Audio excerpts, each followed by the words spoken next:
If we could hook that up if we ever go to Kentucky, I'd be really thrilled. Yeah, have a show during the Derby. Is that good? Let's do that. They have been given the go-ahead. Go watch the ponies. Surprise, surprise, a one drop here from Graves. It is a Fire Drinker Satyr. So this is going to be where the game is determined, these first two turns. Does Joseph have his lands and his mana on time, and does he have stuff to add to the board? If he passes that test, he can start getting into the mid-game and deploying his powerful cards. But if he fails, he's never going to get that opportunity. Eckert going to leave a card on top. This is Legion Loyalist, and this is an attack for 3 by Graves. Eckert's already down to 17. So this is not the most explosive start here. Graves' hand is pretty burn heavy, and that's in its own way good news for Joseph, because he's not good at containing the early game creatures. A Sylvan Caryatid is going to come down. That's going to try to block the road, so we will see if Graves has a card like Rebel Built Mako or Titan Strength, as it looks like Rebel Built Mako was the draw for the turn. So here is an attack. There's a block. It could just be a simple pump here. Yep, that's exactly what we're going to see. That was a poor block. Not a fan of that block. No. Block the Loyalist if you're going to do anything there. At least trade with a pump spell. That turn for Graves was ideal. I mean, he was going to use his Maka on any sort of Loyalist pump, so.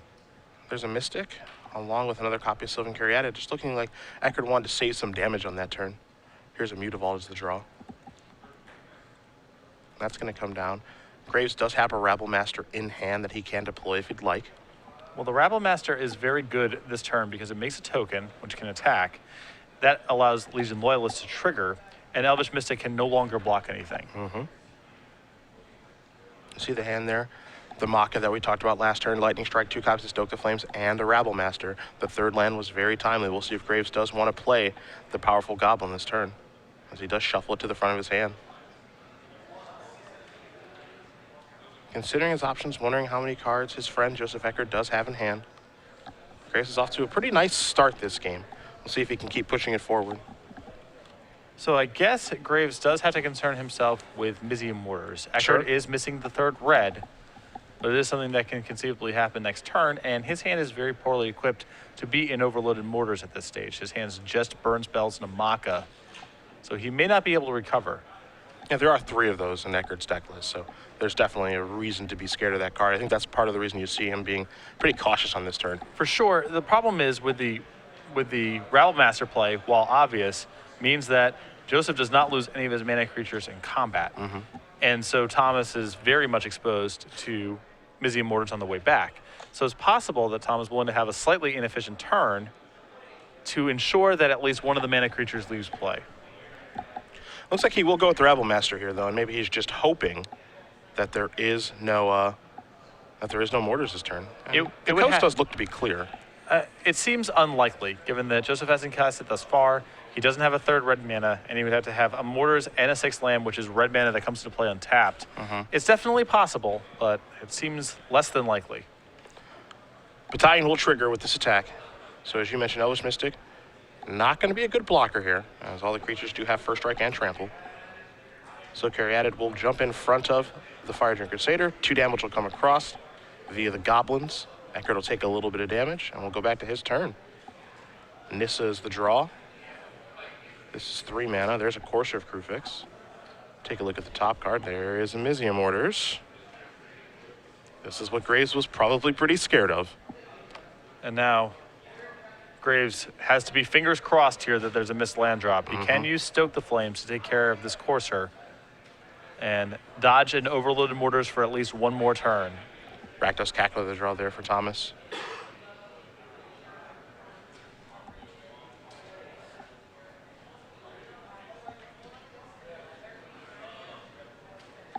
We'll trigger the Rabble Master. It's time to attack with everybody.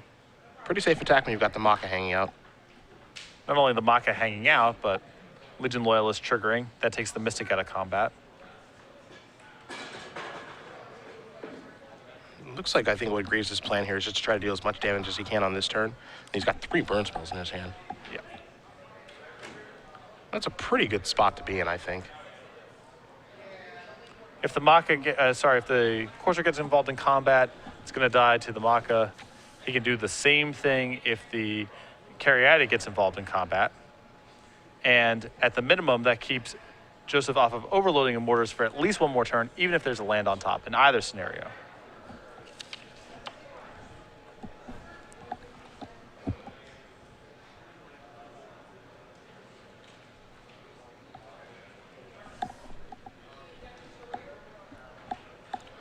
So, Graves, after blocks are declared here, looking to figure out exactly how he wants to use his resources. There's the Maka. Here's a lightning strike. Again, all this with first strike on, he's going to lightning strike that. And then Maka will go onto the Goblin. That'll make it a 4/4, trample over for a point of damage. And I think, the part of the reason we see that is because he wants to cut the red sources. For sure. He just wants to protect himself as much as possible from Mizzet Mortars getting overloaded. Probably isn't going to matter because I do not believe that Joseph is going to get to his next turn. Yeah, I don't think so either. But still technically correct play from Tommy. I like everything that he did on that turn. Get the carry added in the core shot of play. Eckert's draw is clunky at best. He just really can't do a lot, and that Elvish Mystic can't even, get in combat. Legion Loyalist is having a huge effect on this game. Not a card you typically associate with being that good against Stone Walkers, but the way things have broken here, it's been very important. Yeah. And you can look at Joseph's hand here. He's had his Xenagos in his hand the entire time. Can't really cast that in the face of the Legion Loyalist. Hard to justify using removal on it when you're getting hit by Fire Drink Crusaders and Goblin Rabble Masters and such. Yeah, it's just a boring old 1/1. But it is causing a lot of trouble. All of the effects of Battalion have had an effect on this game. The first strike, the trample, and the fact that creature tokens can't block, all have had a huge impact. It's also increasing the size of the Rabble Master. That too. Mizzet Mortars is going to take down the Rabble Master, but Grace is going to quickly untap here. Looks like he knows he's got this one set up. They're going to attack with all the creatures. He could show Stoke if he wants. Yep, and he exactly will do that. Thomas Graves does win game number 1 here over his good friend Joseph Eckert. Rabble Red is up a game here against Jed Walkers, and as these players go to the sideboards, we're going to bring it back to the booth because it is trivia time. The first of 3 early this morning from St. Louis. Mr. Sullivan has the rules, and I have the question. So I'm just going to ask you a question. Tweet your answer at SCG Live and hashtag SCG Premium of the correct responses. One will be selected at random for 3 months of Star City Games Premium content. It's about accuracy and not speed, so don't worry about submitting first, just accurately. And please keep in mind that this giveaway is run at the sole discretion of StarCityGames.com and that Twitch TV is in no way affiliated with giveaways on its streams. Take a look at Tommy Graves' deck list. He's playing Rabble Red, of course, and within the deck list, he has 1 artifact in his main deck, just 1, and if you can name it, hashtag the answer with the hashtag of SCG Premium on Twitter. Make sure you're following at SCG Live, and we will announce the winner at the conclusion of our quarterfinal round. Pretty easy question this morning as we do head back to the match and take a look at the sideboards. We will start with Mr. Eckert, who is down a game with his Jund Planeswalkers deck. He does have, again, 4 Mistcutter Hydras, 2 Scavenging Ooze, 2 Doomblade, a Golgari Charm, 2 Magma Spray, Mizzet Mortars, Rakdos Return, and 2 copies of Thoughtseize. What do you like, Patrick? He gets to clean up a lot of the issues in the matchup post-board here. He becomes faster and leaner. 2 copies of Scavenging Ooze, 2 Doomblades, a Golgari Charm, 2 copies of Magma Spray, and a Mizzet Mortars. Just more cheap removal, get rid of some of the clunkier elements of the deck, and stabilize the game earlier so he can start getting to his Planeswalkers on a more stable board with a higher life total. On the other side of things for Mr. Graves, 2 Boros Reckoner, the very powerful Dyna charts. We saw him use that to great effect yesterday. 3 Eidolon of the Great Revel, a Harness by Force, 3 Magma Spray, 2 Mizzet Mortars, 1 Mutavault, and 2 Skullcracks. I'm not a huge fan of anything specifically that's going on here. I suppose the 2 copies of Boros Reckoner are reasonable, though Jund Walkers is equipped with a fair number of just straight, Doomblade terror style effects. I can see the extra Mizzet Mortars coming in as more answers to Corsair Crewfix, but I think in general, Tom wants to remain as threat dense as possible, so I could see him sideboarding very little for this matchup. Maybe Eidolon's okay because it's likely to trigger at least once in Joseph's effort to get it off the board, though sometimes that's not going to happen at all, and Eidolon is just going to be a hindrance for Tommy. I don't know if Dyna Charge is great post-board because Joseph is bringing in so much removal, it's going to be harder to set up that kind of game state. We'll see. There's a lot of mediocre options here, and if I was in Tommy's seat, I would be interested in possibly just presenting the same 60 or very close to it, but it looks like he's done a fair bit of sideboarding, so we'll see what comes up here. Yeah, I do have some interest in knowing what's going to change here for Graves. Game 1 was a pretty easy one, and again, I don't expect Game 2 to be too difficult. I mean, obviously, Eckert's going to get some more removal spells, and Scavenging Ooze is going to play out the role in the matchup, but, how much do you want to dilute your deck when Game 1 was so easy? Right, that's the question. Graves has a lot of C pluses in the sideboard. Cards that are okay, that you can imagine situations where they're productive, but by and large aren't that much better than options he already has in his main deck. The only exception to that is Mizium Mortars, because Corsair Crewfix is a specifically annoying card for him.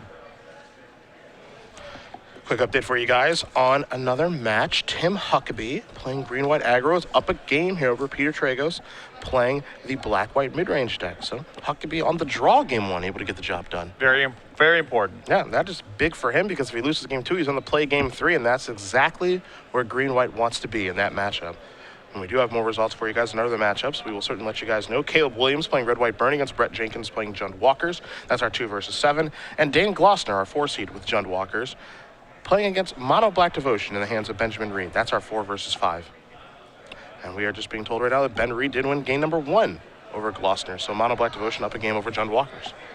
Pretty big upset there in my mind. I think so too. I've watched Jund Walkers against Mono Black Devotion several times now, and it seems like Mono Black Devotion lacks the necessary tools in the matchup. Again, no islands in our top 8, so if you're a fan of blue mana, I guess you'll have to wait for the legacy portion. Where You'll get your fill. Yeah, Don't worry about it. I promise there will be islands there. That is a guarantee. You know what? If there's not an island in the top 8, I'll do a cartwheel. If there's not a basic island? No, that's not what I said. An island. An island. Okay. I was very careful. Yeah. That means that volcanics and drops are eligible. A basic island, that's not impossible for that to happen. No. You know, you just have a bunch of Delver decks and some non-blue decks, and there you go. But yeah, if we count the dual lands, then of course. Of course, count the dual lands. I don't want to do another one, man. All right, I was very careful. And if there are like 7 Death and Taxes decks and like a burn deck, well, first of all, the burn deck's probably going to win the tournament. And come on, if that happens. I think a Legacy top 8 with no sources of blue mana in the elimination rounds That's is basically impossible. Yeah, I think that's actually impossible. Have you read Brainstorm? Yeah. Are you familiar with this card? Graves and Eckert for game number 2. Wow, Joseph doesn't like his hand. It's playing the format on easy mode. Yeah, he's going to send it back. You can see his face. He did not like his opening hand at all. Graves is going to keep relatively quickly here. Again, Graves did win a Legacy Open earlier this year.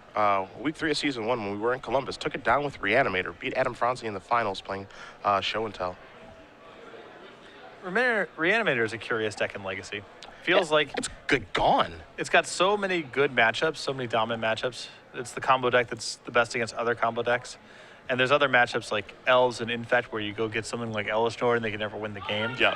But the prevalence of Deathrite Shaman means that a lot of its normal matchups are not even that solid game 1. Mm-hmm. And so it's off the radar even though it has plenty of dominant matchups. It is a little bit surprising to see that deck at like an all-time low right now. Yeah.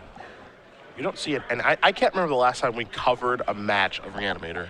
Of just Entomb, get Gristlebrand, you lose. I haven't seen it in months. It had a deep run, appeared in the elimination rounds in Detroit a couple months back, a show I did with Patrick Chapin. Mm-hmm. But by and large, very much off the grid at this point. You know, Graveyard Hate is, you know, I can think you can safely say it's at a pretty low point right now. We had 2 Dredge decks top 8 in DC. You know, they didn't make it through the quarterfinals, unfortunately for those players, but you know, two dredge decks, making the top 8 is pretty telling about where we're at in as far as graveyard removal so and there's graveyard hate goes. There's a lot of main deck Deathrite Shamans. That's bad for business. And then because Rest in Peace happens to be good against decks like Rug Delver, for example, it's not just an anti-graveyard deck measure. There's a lot of sideboards that have Rest in Peace in it, which is one of the most hateful anti-graveyard cards that those decks can play against. So I think the mixture of those 2 cards, how prevalent they are, is really bad for decks like Dredge. Eckert will keep his 6. He'll start off with an Elvish Mystic going to 18 in the process. Graves will draw a card. It's a Mutavault. You have to imagine he has a 1-drop, and he does. It's a Fire Drinker Satyr. Also has that Dynacharge in hand. Yeah, I was not a fan of the Dynacharge, given the way that Joseph's deck is set up post-board. We'll see if it plays a role here. Firefish Striker is the draw.